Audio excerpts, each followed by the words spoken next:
কারণ আমার আল্লাহ বলেছে, বান্দারে নারীদেরকে পায়ের মাটি দিয়ে সৃষ্টি করি নাই, নারীদেরকে হাতের মাটি দিয়ে সৃষ্টি করি নাই, নারীদেরকে মাথার মাটি দিয়ে সৃষ্টি করি নাই। কারণ আমি আল্লাহ জানি, আমি যদি নারীকে পায়ের মাটি দিয়ে তৈরি করতাম, নারীরা পুরুষের পায়ের তলায় থাকতো। আমি যদি নারীকে হাতের মাটি দিয়ে তৈরি করতাম, নারীরা পুরুষের হাতের মুষ্টের মধ্যে থাকতো।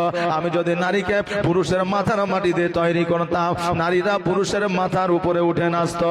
কিন্তু আমি আল্লাহ পায়ের মাটি দিয়ে তৈরি করি নাই, হাতের মাটি দিয়ে তৈরি করি নাই, মাথার মাটি দিয়ে তৈরি করি নাই। আমি পুরুষের বুকস্থলের বাম পাজরের মাটি দিয়ে নারীকে তৈরি করেছি। এই জন্য নারীর স্থান পায়ের তলে নয়, হাতের মুষ্টিতে নয়, মাথার উপরে নয়। আল্লাহ বলে প্রত্যেকটা স্বামীর কাছে প্রত্যেকটা স্ত্রীর জায়গা হলো বুকস্থলে, হৃদয় মাঝে। জোরে বলেন সুবহানাল্লাহ। নারীরা